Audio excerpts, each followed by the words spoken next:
అలాగే నా పేరు మైత్రి వెంకట. మై ఛానల్ ప్రకారం మన ఛానల్ సబ్స్క్రైబ్ చేసుకోకపోతే ఇప్పుడే సబ్స్క్రైబ్ చేసుకోండి. పక్కనే ఉన్న బెల్ ఐకాన్ క్లిక్ చేసి ఆన్లో పెట్టుకోండి. నా ఫర్దర్ మిస్ అవ్వకుండా చూడొచ్చు. చాలా మంది చూస్తున్నారు కానీ సబ్స్క్రైబ్ చేసుకోవట్లేదు. So please try to subscribe with the bell icon also. ఇంకొన్ని గంటల్లో గ్లోబ్ ట్రోటర్ ఈవెంట్ అయితే స్టార్ట్ అవబోతుంది. దాని గురించి ఈవెంట్ అయిన తర్వాత మాట్లాడుకుందాం. బట్ నిన్నటి నుంచి ఒక న్యూస్ అయితే చక్కర్లు కొడుతుంది. అండ్ దాని గురించి మనం అనాలిసిస్ చేసుకోవాల్సిన అవసరం కూడా చాలా గట్టిగా ఉంది. ఎందుకంటే ఆ న్యూస్ అలాంటిది. ఇప్పుడు అవతల పర్సన్ కూడా గొప్పోళ్ళే, నీకు కాదనట్లేదు. బట్ ఆయన సబ్జెక్ట్ కానీ ఆయన ఇప్పటివరకు చేసిన ఫీల్డ్ కానీ కంప్లీట్ డిఫరెంట్ అసలు. అలాంటి ఒక పర్సన్ అలా ఫేస్ ఆడని వచ్చి ఈ ఫీల్డ్లోకి వస్తానంటే, ఈ ఫీల్డ్లో ఉన్న నెంబర్ 1 స్టార్ వచ్చి రెండి స్వాగతిస్తున్నాం మిమ్మల్ని, రెండి కూర్చోండి, ఆ డైరెక్షన్ చేయండి అంటే బేసిక్గానే జనాలందరికీ కూడా షాక్. ఇదేందా ఇది ఇది నేను చూడలే అన్న కైండ్ ఆఫ్ రియాక్షన్లు కూడా వచ్చినాయి యాక్చువల్గా బయట. నిజం. సో అందుకే దీని గురించి మాట్లాడుకోవాల్సిన అవసరం ఉంది. సో ఈ పాటికే నేను దేని గురించి మాట్లాడుతున్నాను, తమ్నైలు డైట్లు అన్నీ చూసి వచ్చిన మీకు అర్థమైపోయి ఉంటుంది. ప్రభాస్ గారు ప్రేమ్ రక్షిత్ గారితో ఒక సినిమా చేయబోతున్నారు. హూ ఈజ్ ప్రేమ్ రక్షిత్ అంటే ఆయన కొరియోగ్రాఫర్. నాటు నాటు సాంగ్ ఉంది కదా, ఆ సాంగ్కి కొరియోగ్రఫీ చేసిన పర్సన్ ఆయన. సో ఆయన ఒక సినిమాతో, ఒక కథతో, మంచి గ్రాండ్ స్కేల్ కథతో, ఇక అసలు అంటే చాలా పెద్ద సబ్జెక్టుతో డైరెక్టర్గా ఎంట్రీ ఇవ్వబోతున్నారు. అండ్ అలా ఎంట్రీ ఇవ్వబోతుంది కూడా ప్రభాస్ గారితో. ప్రభాస్ గారు హీరోగా, ఆయన డైరెక్టర్గా ఓకే అయిపోయింది. మరి ప్రొడ్యూసర్ ఎవరంటే ప్రస్తుతానికి అయితే యూవీ క్రియేషన్స్ అనుకుంటున్నారు అందరూ కూడా. ఇంకా we have to wait and watch. ప్రస్తుతానికి అయితే ఒక క్లారిటీ లేదు ఏంటి ఎలాగా అనేది. బట్ యూవీ క్రియేషన్స్ అనుకుంటున్నారు యాజ్ ఆఫ్ నవ్ అయితే మాత్రం. సో అది పాయింట్. సో ఇది కన్ఫామ్ అంటే కన్ఫామే యాక్చువల్గా. Yes, this project is on track. యాక్చువల్గా ప్రభాస్ గారి లైనప్ కొంచెం పెద్దగా ఉండడం వల్ల ఎప్పుడు చేస్తారు, ఎలా చేస్తారు అనే క్వశ్చన్ మార్క్ అయితే ఉంది.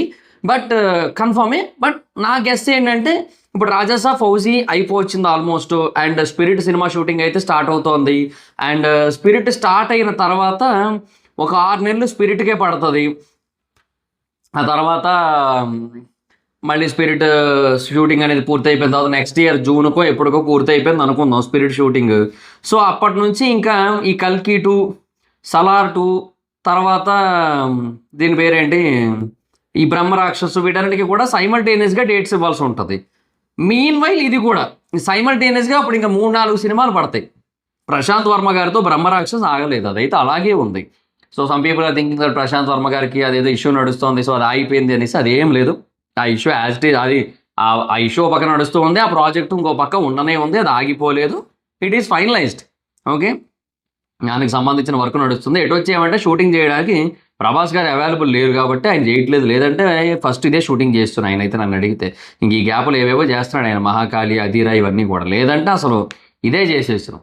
సో డెఫినెట్గా యూనో అదైతే ఉంది. సో ఇలా ఇవన్నీ ఉన్నాయి కాబట్టి ఆ టైంలోనే ఇది కూడా జరిగే అవకాశం అయితే ఉంది.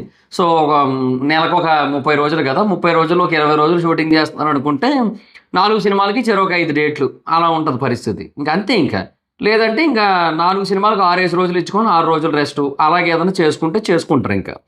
సో ప్రభాస్ గారు అయితే ఈ సినిమా చేస్తున్నారు, డేట్లు ఎలాగో అడ్జస్ట్ చేసుకుంటారు. అండ్ బేసిక్గా దానికోసం ఏంటంటే చాలా తక్కువ డేట్లు కూడా అడిగి ఉండొచ్చు.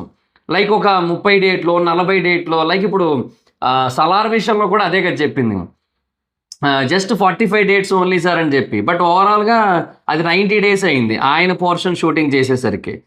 అట్లా అయితా ఉంటుంది అది. సో ఇప్పుడు కూడా అంతే, ఒక 40 డేస్ 50 డేస్ చెప్పి అది 100 డేస్ ఎంత అవుతుంది మొత్తానికి. బట్ డెఫినెట్గా ఇది ప్రాజెక్ట్ అయితే మాత్రం అవుతుంది. అది ఎలాగో అడ్జస్ట్ చేసుకుంటారు ప్రభాస్ గారు అయితే. ఎందుకంటే సంవత్సరానికి 365 రోజులు ఉన్నాయిగా, ఏదో బాధలు పడి అడ్జస్ట్ చేస్తారు మొత్తంగా. సో ఈ 4 సినిమాలు ఓకే యాక్చువల్గా. సో మొహమాటానికి చెప్పారని కొంతమంది ఓకే చెప్పారని ఇంకొంతమంది అట్లా సంథింగ్ ఏదో నడుస్తూ ఉంది. సరే, ఇప్పుడు ప్రభాస్ గారు ప్రేమ్ రక్షిత్ గారితో సినిమా తీయడం అనేది రిస్కీయా, సేఫా? అండ్ ప్రభాస్ గారిని కొంతమంది రెబల్ స్టార్ అని కాకుండా రిస్కీ స్టార్ అని కూడా పిలుస్తున్నారు ఈ మూవ్ తర్వాత. అంటే అఫ్కోర్స్ ఎందుకంటే ఇంత ముందు కూడా ఆయన చాలా రిస్కులు తీసుకున్నారు ఆయన. అటు సాహో కానీ, అటు రాధేశ్యామ్ కానీ, అటు ఆదిపురుష్ కానీ, ఇవన్నీ కూడా రిస్క్ ఫ్యాక్టర్సే. ఆయన తీసిన సేఫ్ ఫ్యాక్టర్ ఏదైనా ఒక సినిమా ఉందంటే after Baahubali it is Salaar. Because it is Prashanth Neel గారు కాబట్టి ఆల్రెడీ KGF 2తో ఆయనకి పాన్ ఇండియన్ ఎపీల్ ఉంది యాజ్ అ డైరెక్టర్గా కాబట్టి. అండ్ ద నెక్స్ట్ సినిమా కూడా కాబట్టి. సో ఆబ్వియస్లీ అదొక్కటి సేఫ్ ప్రాజెక్ట్ నన్ను అడిగితే. కల్కి కూడా సేఫ్ ప్రాజెక్ట్ కాదు. కల్కిలో ఎంత పెద్ద క్యాస్ట్ అయినా ఉండని, అటు ఎవరో అమితాబ్ బచ్చన్ గారు ఉండని, ఇటు కమల్ హాసన్ గారు ఉండని, అటు దీపికా పదుకునే ఉండని, ఎవరైనా ఉండని. అమితాబ్ బచ్చన్ చేసిన ప్రతి సినిమా జనాలు చూసేస్తుంటారా? దీపికా పదుకునే డైరెక్ట్గా హీరోయిన్ ఓరియంటెడ్ సినిమా తీయమను 100 కోట్ల నెట్ కూడా రాదు బాలీవుడ్లో. మళ్ళీ కమల్ హాసన్ సినిమా ఆయనే చూసుకోలేకపోతున్నాడు ఈ మధ్యకాలంలో ఆయన సినిమాలు. అలా ఉంది పరిస్థితి. సో వీళ్ళందరినీ పెట్టి తీసినంత మాత్రాన్ని సినిమా ఆడేస్తుంది లేదు, అది కూడా రిస్క్ ఫ్యాక్టరే కొంతవరకు నన్ను అడిగితే. బికాస్ బడ్జెట్ చాలా ఎక్కువ, సో చాలా హ్యూజ్ ఫ్యాక్టర్ అది.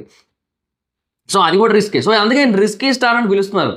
దానికి తోడు ఇప్పుడు మళ్ళీ ఇది ఇప్పుడు ప్రేమ్ రక్షిత్ గారికి ఆయన ఒక కొరియోగ్రాఫర్, సరే నాటు అది వచ్చింది, ఆస్కార్ అంతా వచ్చింది, ఓకే. బట్ ఆయన డైరెక్ట్గా ఒక డైరెక్టర్గా ఎంట్రీ ఇస్తున్నప్పుడు అంత పోనీ ఆయన రైటర్గా చేయలేదు, అసిస్టెంట్ అంటే డైరెక్షన్ అసోసియేట్ డైరెక్టర్గా కానీ ఏమీ చేయలేదు, జస్ట్ కొరియోగ్రాఫర్ అంతే. సో ఆయన డైరెక్టర్ ఎంట్రీ ఇస్తున్నప్పుడు ఆయన్ని ఈయన ఓకే చేయడం అనేది చాలా రిస్కీ ఫ్యాక్టర్ అని చెప్పి, ఈయన రిస్కీ స్టార్ అని చెప్పి అంటున్నారు అనమాట కొంతమంది అయితే. బట్ అఫ్కోర్స్ అది వ్యాలిడే కూడా, ఎందుకంటే నిజంగా of course he is a risky star, rebel star and risky star ఆర్ఆర్. సో అది పరిస్థితి. సో అయితే నేనేమంటానంటే ఇది వ్యాలిడా కాదా, ఇలా చేయడం కరెక్టా కాదా అంటే అఫ్కోర్స్ ఇట్ ఈస్ రైట్. ఎందుకంటే కొరటాల శివ గారికి కూడా అప్పట్లో ఆయన రైటర్గా ఉన్న టైంలో ఆయన డైరెక్టర్గా ఎంట్రీ ఇస్తున్నప్పుడు ఆయన తీసిన ఫస్ట్ సినిమా మిర్చి, అది కూడా ప్రభాస్ గారితోనే. అది కూడా ఏంటంటే ఈ బాహుబలికి సంబంధించిన గ్యాప్ ఏదైతే ఉందో ఆ గ్యాప్లో తీసిన సినిమా అది. సో అదంతా కూడా అప్పట్లో బాగా నడిచింది, అందుకని సో ఎవ్రీథింగ్ ఈజ్ ఫ్యాంటాస్టిక్ ఆ సినిమా విషయంలో. సో అలాగే ఇప్పుడు కూడా కొత్త పర్సన్కి అవకాశం ఇస్తున్నారు అనే పాయింట్ అయితే ఉంది. కాకపోతే క్వశ్చన్ ఏంటంటే ఆయన ఏమో అట్లీస్ట్ రైటర్గా చేశాడు, సో ఆయనకి ఐడియా ఉంది. బట్ ఈయన ఏంటంటే మరీ కొరియోగ్రాఫర్ కదా, ఎలాగా అనే క్వశ్చన్ మార్క్ అయితే ఉంది. కాకపోతే ఏంటంటే ఈయన కూడా చాలా పెద్ద పెద్ద వాళ్ళతో కలిసి వర్క్ చేశారు ఇంతకుముందు, రాజమౌళి గారితో కానీ లేదంటే వేరే వాళ్ళతో కానీ చాలా పెద్ద పెద్ద డైరెక్టర్స్తో కలిసి వర్క్ చేసినప్పుడు వాళ్ళలోంచి ఆ క్వాలిటీని ఆ స్కిల్ని మేబీ ఏమైనా గ్రాస్ చేసుకునే అవకాశం అయితే ఉంటుంది కదా. సో వాటిని అలవర్చుకునే అవకాశం అయితే ఉంది. సో అలాగా తీసే ఛాన్స్ అయితే ఉంది. మేబీ ప్రభాస్ గారికి ఆ కథ బాగా నచ్చి ఉండొచ్చు, ఇది నేను డిఫరెంట్గా ట్రై చేయాల్సిన సినిమా అని అనిపించుండొచ్చు. అంటే ఆయన జోనర్స్ అన్ని చాలా డిఫరెంట్ ఉంటాయి, మీరు గమనించినట్టయితే ప్రతిదీ చాలా డిఫరెంట్, ఒకదాని తర్వాత ఒకటి మీరు చూసుకుంటే ప్రతిదీ డిఫరెంటే. అటు బాహుబలి 2, దానికి ముందు మిర్చి కూడా, మిర్చి commercial, Baahubali different, Baahubali 2 different league, Saaho అది హాలీవుడ్ లెవెల్, రాధేశ్యామ్ ఒక ప్యూర్ లవ్ స్టోరీ, అది కొంచెం వర్కౌట్ కాలే, ఆదిపురుషు హిస్టారికల్ అండ్ డివోషనల్, అది కూడా కొంత ఎక్కడో మిస్ఫైర్ అయింది because of director. Salaar it's like A mass elevation cinema. తర్వాత కల్కి విషయానికి వస్తే it's a science fiction and historical cinema, devotional కూడా మిక్స్ ఉంటుంది. తర్వాత ఇప్పుడు తీస్తున్న రాజాసాబ్ ఏమో హర్రర్ కామెడీ, ఫౌజీ ఏమో military backdrop, love story, Subhash Chandrabose, Azad Hind Fauj అన్నీ ఉన్నాయి అందులో. నెక్స్ట్ వస్తున్న స్పిరిట్ ఏమో రూత్లెస్ పోలీస్ ఆఫీసరు. తర్వాత సలార్ 2, కల్కి 2, ఇంకా అవన్నీ సీక్వెల్స్. స్పిరిట్కి సీక్వెల్ ఉంది, రాజాసాబ్ సీక్వెల్ ఉంది, ఫౌజీ ప్రీక్వెల్ ఉంది, బ్రహ్మరాక్షస్ ఇట్స్ డిఫరెంట్ జోనర్. బ్రహ్మరాక్షస్ మళ్ళీ దానికి కూడా కంటిన్యూషన్ ఉంటుంది. ఇక మళ్ళీ హోంబాలే వాళ్ళది 3వ సినిమా కూడా ఉంది, సో అదొకటి. ఇది కాకుండా ఇప్పుడు మళ్ళీ ప్రేమ్ రక్షిత్. సో ఇది ఏదో డిఫరెంట్గా అనిపించి ఉంటుంది, ఆయన లీగ్ అంతా డిఫరెంట్గా వెళ్తుంది కాబట్టి ఆయనకి ఇది కూడా చాలా డిఫరెంట్గా అనిపించి ఉండొచ్చు, చాలా బాగా నచ్చి ఉండొచ్చు, అందుకే ఆయన ఓకే చేసి ఉంటారు. సో ఇంకొకటి ఒక అవకాశం అనేది ఎక్స్పెక్ట్ చేస్తుంటారు బేసిక్గా ప్రతి ఒక్కరు కూడా, ఒక రైట్ టైం కోసం వెయిట్ చేస్తుంటారు కదా. సో ప్రేమ్ రక్షిత్ మాస్టర్కు మేబీ ఇది రైట్ టైం అయ్యి అనిపించి ఈ కథను తీసుకొని వచ్చి and he is the right one అనిపించి మేబీ ప్రభాస్ గారికి చెబితే అది ప్రభాస్ గారికి నచ్చి ఓకే చేసి ఉండొచ్చు. అంతేగాని మొహమాటానికి ఓకే చేసేటట్టయితే ఓం రావత్ మళ్ళీ 2వసారి ఇంకో కథ పట్టుకొని వచ్చాడు తెలుసా మీకు, అది ఏది ఆదిపురుష్ తర్వాత వచ్చాడు యాక్చువల్లీ, అంటే కొంచెం రిజెక్ట్ అయ్యింది అది. సో అట్లా అనమాట. ఇంకా చాలామంది ఉన్నారు యాక్చువల్లీ మన దగ్గర, కాకపోతే ఏంటంటే ఇంకా అవి రిజెక్ట్ చేస్తున్నారు, ఎందుకంటే ఆయనకి ఏది కరెక్ట్ అనిపిస్తే ఏది వర్కౌట్ అవుతుంది అనిపిస్తే అవే తీస్తున్నారు యాక్చువల్లీ. సో అందుకని కొంచెం డిఫరెంట్గా ట్రై చేస్తున్నారు ప్రతిదీ కూడా, ఏది నార్మల్గా సింపుల్గా అయిపోవట్లేదు. రాజాసాబ్ బేసిక్గా ఒక సింపుల్గా తీద్దాం అనుకున్న సినిమా, అది తీరా చూస్తే అది పాన్ ఇండియన్ స్కేల్లో మార్చేసి దానికి పార్ట్ 2 పెట్టేసి విఎఫ్ఎక్స్ మార్చేసి అన్నీ చేసి అది చేసి ఇది చేసి ఏదేదో చేసి మొత్తానికి అది ఇన్నాళ్ళు సాగదీశారు. రాజాసాబ్ ఫౌజీ వల్ల స్పిరిట్ అయిపోయింది, స్పిరిట్ వల్ల అవే అయిపోయినాయి, అన్నీ అయిపోయినాయి. స్పిరిట్కి ఏంటంటే ఒక్కదానికి సెపరేట్గా డేట్లు ఇవ్వాలి, ఎందుకంటే దానికోసం బాడీ ట్రాన్స్ఫర్మేషను అది అలా మెయింటెనెన్స్ అవన్నీ ఉంటాయి కాబట్టి అదొక బాధ. ఇట్లా కొన్ని ఉన్నాయి, ఆయనకి ప్రాబ్లమ్స్ ఉన్నాయి. బట్ వాటన్నింటినీ కూడా మేనేజ్ చేసుకుంటూ ఇంకా పెళ్ళి అనే కాన్సెప్ట్ పక్కన పెట్టేసి ఇంటికి వెళ్ళడం కూడా మానేసి నాకు తెలిసి సెట్లోనే ఉండిపోతున్నట్టు ఉన్నారు, క్యారవాన్లో పడుకుని పోతున్నారేమో. ఎలాగ పెద్ద పెద్ద క్యారవాన్లు ఉంటాయి వీళ్ళందరికీ కూడా. సో అందులో పడుకుని పోతున్నారేమో అనిపిస్తుంది నాకు. అన్ని సినిమాలు చేస్తున్నారు ఆయన. ఏం చెప్తాం ఆయన. కాకపోతే ఆయనకంటూ పర్సనల్ లైఫ్ ఉందని అప్పుడప్పుడు గుర్తు తెచ్చుకొని ఆయన ఇటలీలో ఒకటి కొనుక్కున్నాడు కాబట్టి ఒక ఇల్లు, అక్కడికి వెళ్ళి రెస్ట్ తీసుకుంటున్నాడు ఆయన. అది వేరే విషయం కానీ, బట్ ఏమో ఇంకా అది అంతే ఇంకా. But anyhow happy. ఎందుకంటే తెలుగు సినిమా అభిమానిగా, టీఎఫ్ఐ ఫ్యాన్గా నాకేంటంటే అంటే మిగతా హీరోలు సినిమాలు చేస్తున్నారు, లైనప్పులు బాగానే ఉన్నాయి, వాళ్ళు కూడా నేను కాదన్న కానీ అట్లీస్ట్ సంవత్సరానికి ఒకసారి కనబడుతూ, సంవత్సరానికి ఒకసారి సినిమా తీయడానికి ట్రై చేస్తూ, what they are doing is this. అంటే ఆయన అది చేస్తున్నారు, అది చాలా బాగుంది. అది సంవత్సరానికి ఒక సినిమా అట్లీస్ట్ రిలీజ్ అవుతుంది. నెక్స్ట్ ఇయర్ 2 సినిమాలు అవుతున్నాయి. ఈ ఇయర్ కన్నప్ప ఒకటి వచ్చింది, బట్ అది క్యామియో కాబట్టి ఇయర్ రాజాసాబ్ కొన్ని డిలేస్ వల్ల, యాక్చువల్గా డిసెంబర్లో రావాల్సింది, కొన్ని డిలేస్ వల్ల జనవరి 9కి వెళ్ళింది. సరే, ఇట్స్ ఓకే కానీ, బట్ అట్లీస్ట్ ఇప్పుడు అది వస్తుంది కదా. ఈ రాజాసాబును ఫౌజీ 2 నెక్స్ట్ ఇయర్ వచ్చినట్టే. సో స్పిరిట్ నెక్స్ట్ ఇయర్ వస్తుంది. కల్కి 2 కూడా నెక్స్ట్ ఇయర్ వచ్చేయచ్చేమో, చెప్పలేము. లేదంటే మేబీ ప్రేమ్ రక్షిత్ మాస్టర్ అయినా రావచ్చేమో, లేదంటే సలార్ 2 కొంచెం డిలే అవుతుంది. యాక్చువల్గా మీకు ట్విస్ట్ ఏంటంటే కల్కి 2 ముందు వచ్చేస్తే సలార్ 2 తర్వాత వస్తుంది. అదే జరుగుతుంది యాక్చువల్లీ. సో చాలా సీక్వెల్స్ ఉంటున్నాయి ఆయన సినిమాలకి, అండ్ ఆ సినిమాలకి ఆయన చెప్పాలనుకుంటారు కథ చాలా ఎక్కువ ఉంటుంది. బట్ ఒకటి గుర్తుపెట్టుకోండి, సలార్ ఎప్పుడు వచ్చిన బాక్స్ ఆఫీస్ను కుక్కను కొట్టినట్టు కొడుతుంది. ఎందుకంటే అది 670 రోజులు 690 రోజులు అయిందయ్యా, ఇప్పటికీ ట్రెండింగ్లో ఉందయ్యా సలార్ హిందీ. అది ఏందయ్యా, అది ఏ లెవెల్లో చూస్తున్నారయ్యా హిందీలో. బాబోయ్, అలా ఇలా కాదు. సరే, it's okay, whatever it is. Point అయితే ఇప్పుడు ప్రేమ్ రక్షిత్ మాస్టర్ సినిమా యాక్సెప్ట్ చేయడం చాలా రిస్కా అంటే కాదని అని చెప్తాను నేనైతే మాత్రం. ఎందుకంటే at some point of time ఆయనకి ఇంకా గ్రాండ్ స్కేల్ సినిమాలు వస్తున్నాయి. ఇది కూడా చాలా గ్రాండ్ స్కేల్ సినిమా ఇది. సో అంత గ్రాండ్ స్కేల్ సినిమా అయినప్పుడు అండ్ దాంట్లో ఆయన ఎఫర్ట్ అనేది కొంతవరకు పెడితే మిగతాదంతా విఎఫ్ఎక్స్ ఓరియంటెడ్గా డైరెక్టర్ చూసుకొని పోస్ట్ ప్రొడక్షన్ అంతా ఇంకా ఆయన చూసుకుంటారు కాబట్టి ఇంకా ఈయనకంత హెవీగా ప్రాబ్లం ఉండదు. సో జస్ట్ అలా వెళ్ళిపోతే బెటర్. అంటే చాలా మంచి సినిమాలు చేసుకుంటూ వెళ్ళిపోతాం. ఆయన కథ నచ్చింది, ఖచ్చితంగా కథ నచ్చింది. అండ్ ఆయన ఏదైతే బిజీ షెడ్యూల్ ఉందో దానికి తగ్గట్టుగా ఫిట్ అయింది ఈ సినిమా. ఓకే, అది పాయింట్ ఇక్కడ. సో తక్కువ డేట్స్లోనే చేసేస్తామని చెప్పేది ఉంటుంది కదా. సో అది మెయిన్ పోర్షన్ ఇక్కడ, అది మెయిన్ పాయింట్ ఇక్కడ యాక్చువల్లీ. సో దానివల్ల ఏంటంటే అది యాక్సెప్ట్ అయ్యింది అనుకుంటున్నాను నేనైతే మాత్రం. సో అటు స్టోరీ నచ్చి ఇటు లిమిటెడ్ డేట్స్లోనే లిమిటెడ్ టైం పీరియడ్లోనే చేస్తామని చెప్పడం వల్ల స్పిరిట్ అయిపోయిన వెంటనే ఈ ప్రాజెక్ట్ పట్టాలు ఎక్కుతుంది నాకు తెలుసు. ఎందుకంటే లైక్ ఇప్పుడు ప్రీ ప్రొడక్షన్ వర్క్ అంతా ఈ గ్యాప్లో జరిగిపోద్ది.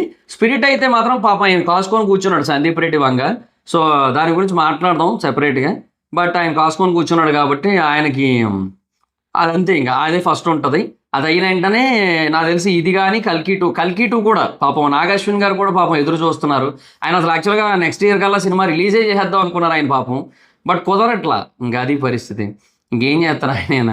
సో ఇంకా నెక్స్ట్ ఇయరే అది కూడా. సో 2027 లైక్ స్పిరిట్ అండ్ కల్కి 2 వస్తాయి నాకు తెలిసి. అండ్ ఇది కూడా రావచ్చేమో, maybe there is a chance. ఇక నుంచి నాకు తెలిసి 26, 27, 28 సంవత్సరానికి 2 సినిమాలు వచ్చే ఛాన్స్ ఉంది. 29లో కూడా. ఎందుకంటే 26 చూడండి రాజాసాబు ఫౌజీ, 27 చూడండి స్పిరిట్ కల్కి 2, 28 చూడండి సలార్ 2 ఇది ఏది ఇప్పుడు ప్రేమ్ రక్షిత్ మాస్టర్ది, 29 బ్రహ్మరాక్షస్,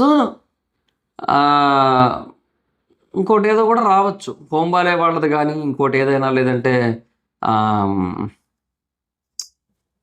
అది కల్కి పార్ట్ 3 కానీ. కల్కి పార్ట్ 3కి నాకు తెలిసి ఇప్పుడు ఈయన కల్కికి డేట్లు ఇవ్వడమే గగనం అయిపోతుంది కాబట్టి నాకు తెలిసి ఈయన ఏం చేస్తారంటే నాగేశ్వన్ కల్కి 2 పార్ట్లకి నెక్స్ట్ 3 పార్ట్లు కదా మొత్తం సినిమా. సో ఒక 2-3 పార్ట్స్కి సరిపడా షూటింగ్ ఇప్పుడే చేసుకుంటారేమో నాకు తెలిసి. అలా చేసుకుంటేనే బెస్ట్ నన్ను అడిగితే. ఏమో మరి ఆయన నన్ను ఎందుకు అడుగుతారులేండి కానీ నన్ను అడిగితే అంటున్నాను, నేను చూడను. సరే, అది మరి మ్యాటర్ గైస్. సో నన్ను అడిగితే రిస్క్ అయితే కాదు, సేఫ్ బెట్టే. ఎందుకంటే ఇప్పుడు ఆయనకున్న మార్కెట్ వేరు. అంటే ఆ సాహో, ఆ రాధేశ్యాము, ఆ ఆదిపురుషు ఆ టైంలో ఏంటంటే కొంచెం ఆ క్వశ్చన్ మార్క్ ఉండేది. సరే, after Baahubali 2 what's the right cinema for him అనే కైండ్ ఆఫ్ క్వశ్చన్ మార్క్ ఉండేది. సో ఎప్పుడైతే ఇంకా సలార్ వచ్చిందో కల్కి వచ్చిందో people got clarity and he got clarity and we got clarity and everybody got clarity in film industry. So అలా నడుస్తూ వచ్చింది కాబట్టి ఇంకా ఇప్పుడు నో డౌట్స్ ఇంకా. సో మార్కెట్ అమాంతం లేచిపోయింది, ఇంకా జమ్ అని ఎక్కడికో వెళ్ళిపోతుంది ఆ మార్కెట్. అండ్ ఇంకా ఆల్ ఓవర్ ఇండియా మార్కెట్ కూడా చాలా పీక్స్లో ఉంది. సో అలాంటి ఒక సిచ్యువేషన్లో ఉన్నారు కాబట్టి అట్ ఎనీ పాయింట్ ఆ సినిమా అయితే సేఫే, అది పాయింట్. అండ్ ఇంకోటప్ప ఇప్పుడు స్పిరిట్ ఆడేస్తుంది. ఎటొచ్చి జనాలకి దేని మీద డౌట్ ఉందంటే రాజాసాబ్ మీదే. ఫ్యాన్స్కి కూడా, ప్రభాస్ గారి ఫ్యాన్స్కి కూడా దేని మీద డౌట్ ఉందంటే రాజాసాబ్ మీద, మారుతి నోలన్ మీద, ఈ రెండింటి మీదే ప్రాబ్లము జనాలకి. ఏదైనా చిన్న డౌట్ ఉందంటే ఫౌజీ మీద కాన్ఫిడెన్స్ ఉంది, గట్టి కొడేస్తుందని. తర్వాత స్పిరిట్, సలార్ 2, కల్కి 2, బ్రహ్మరాక్షస్ కూడా వేవత్సం కొడుతుంది. అంతే, అది పాయింట్ ఉంది. ఇంకా చూడాలి మరి ఇంకా. సో అది మరి. సో అది గైస్, మీకేమనిపించింది మరి ప్రేమ్ రక్షిత్ మాస్టర్తో సినిమా అన్నాక? ఆయన మొహమాటానికి ఒప్పుకున్నారు అనుకుంటున్నారా, లేదంటే జెన్యున్గా కథ నచ్చి?